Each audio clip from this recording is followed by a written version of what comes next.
I think this is a terrific audience and wonderful place on our little planet. And I thought I had a hard time figuring out what to read. I don't like to read from forthcoming works because then by the time they come out, I'm sick of them. And then I can't read them because I'm not a good actor. So I thought I'd do a kind of odd reading of I'm going to read the first pages with some excerpting just as I go. The first pages and the last couple of pages of a text called One with Others, A Little Book of Her Days. So at any case, it doesn't really tell a narrative. It threatens to tell a narrative. But it is a tribute to a friend of mine that I met in my teens, who was a real iconoclast and autodidact. And it's also revisiting this environment in which she lived in the Arkansas Delta, which was the most significant point in her life, and so I could not just do a tribute to her without giving it a proper context, so it became maybe in the larger sense a picture of or a description of a description of a description of certain events that took place in the year following Martin Luther King's death in the Arkansas Delta. So I will start at the beginning and end with the end, and the rest of it is in there. Stuff's in there. So this is from One with Others, A Little Book of Her Days. Some names were changed or omitted in the light of the interpretive nature of this account, others because they still live there. People may have been rendered as semblances and composites of one another, and others spoken into being. Memories have been tapped and newspapers consulted, books referenced, times fused, and towns overlaid. This is not a work of history. It is a report full of holes, a little commemorative edition, and it aspires to the borrowed tuxedo lining of fiction. In the end, it is a welter of associations. Up and down the towns in the Delta, people were stirring. Cotton was right about shoe top. Daylilies hung from their withering necks. Temperatures started out in the 90s with no promise of a good soaking. School was almost out. The farm bells slowly rang for freedom. The king lay moldering in the ground over a year. The scent of liberation stayed on, but it was hard to bring the trophy home. Hard to know what came next. One thing and one thing only was known. No one wanted to go home dragging their tow sack. No one wanted to go home empty-handed. Over at the all-Negro junior high, a popular teacher has been fired for insubordination. For a derogatory letter, he wrote the superintendent, saying the Negro has no voice at all. It was the start of another cacophonous summer. "It smells like home," she said, dying. And I, "What's that you smell, V?" And V, dying. "The faint cut of walnuts in the grass, my husband's work shirt on the railing, the pulled barbecued evening, the turned dirt. Even in this pitch, I can see the vaporlit pole, the crepe myrtle not in shadow, my sweet Betsy, that exact streaked sky, the mongrel dog being pelted with rain, mine eyes pelted, all fear overcome, at last no scent." That's what she said, dying in the one-room apartment in Hell's Kitchen.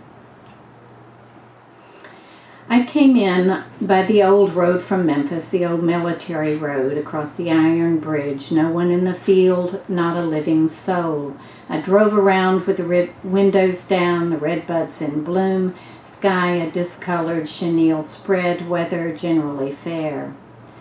The marchers step off from the jailhouse at Bragg's Spur, 8:17 a.m. More police than reporters, more reporters than police.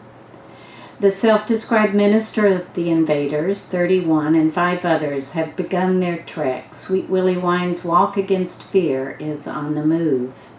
V. We had the water and the shoes in my car. There was a black man named Stiles. He was a midget. He kept that water good and cold for the marchers. The threat, they say, is coming from the east. The 6 Negroes walking to Little Rock and the white woman driving a station wagon. It was something you came through that. V. It was invigorating.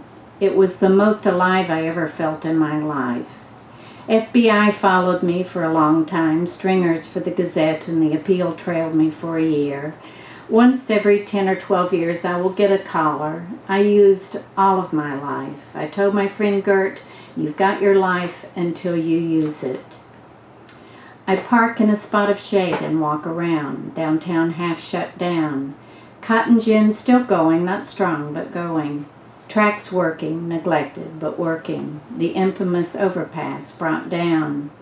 September 15, 2004, Hell's Kitchen, her life surrendered to her body.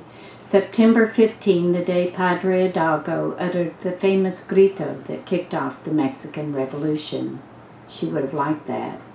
Going off the air on a day marking a great struggle for independence. The river rises from a mountain of granite. The river receives the water of the Little River. The house where my friend once lived, indefinitely empty. Walnuts turning dark and the grass papers collected on the porch. If I put my face to the glass, I can make out the ghost of her ironing board, bottle of bourbon on the end. Her former husband. I'd come home for work and she would be in a rage, and I just couldn't understand it. They were a poor match. He says so to this day. She said so then. They barely tolerated one another, but they were Catholic, another error bred in the bone. If he looked at her and she looked at him, in 9 months she was back at the lying in. My best guess, she woke up in a rage, 8 days a week. Her friends, the musician, the poet, the actor, Gert. She taught me how to live. Now she has taught me how to die. And die, she was my Goomba, my Rafiki. It was the honor of my life to know her, honor of my life. Ellis.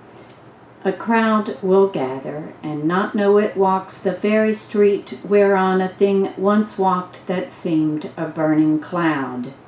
Yeats, she knew inside out, inside out.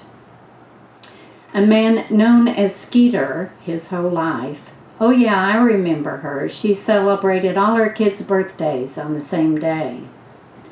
I talked to a number of people in person, on the phone, mostly the phone, when I could get anyone to talk to me. I made so many calls. Can we talk later because I'm trying to cook for my family. He's not here now, he's fishing. I've got to go to the hospital to see my brother. He's about to pass. I've got to go to Memphis. I've got to go work the night shift out at the Big Pen. I worked there since the plant shut. Can we talk later? I'm on neighborhood watch and the kids are walking out. There's no food here. I'm left holding the baby. You'll have to speak to the hand. This was my rest day. He's fishing. I'm working at the polls. I'm on pole watch. I've got to go to Little Rock for my checkup. My pressure's gone up. Since he got laid off, he's always fishing. When he can't go home, he's watching the fishing channel. So, how is the fishing? Oh well, you know, it's lots worse elsewhere. The only sure thing known were the prices and the temperatures. 2 pounds of oleo cost 25 cents and 5 cans of Cherokee Freestone peaches are $1. The Cosmos Club president held a tea at her lovely lakeside home. 2 more Big Tree boys made fine soldiers. A rolling stone was found in the bottom of his swimming pool.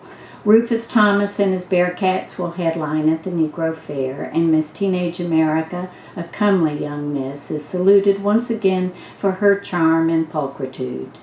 Sunshine Fresh Hydrox cookies, 1 pound for 59 cents. The assistant warden, at 300 pounds, is the one identified for administering the strap at the Arkansas Pen, a self-sustaining institution. Several say they were beaten for failing to meet cotton quotas. Others, more often than not, did not know why they were beaten. One testified to more than 70 beatings. The strap is not in question. In question is when it is to be administered. The river is impounded by the lake. The lake below the lake, the river, enters the lowlands. It slithers through cypress and willow, and the air itself cloudy or clear, stirring with smoke or dust or malathion, if you get my drift, must not be construed to be indivisible. No more than blood, there is black blood and white blood, there is black air and white air. This includes the air in the tires blowing out over the interstate between town and river, the air that riddles the children when a crop duster buzzes a schoolyard, the air that bellows from the choir of robes when the very reverend pillow bids, "Be seated," and even the air socked from the jaw of the champ born 17 miles west in Sand Slough when he took that phantom punch, the year in which this particular round of troubles began. Today, gentle reader, the sermon once again, segregation after death.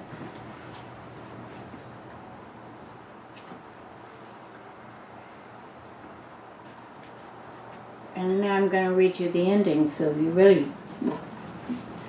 don't have to read the rest of it. Except it doesn't quite read like that. Beginning, middle, end. And, for me, it has always been a series of doors.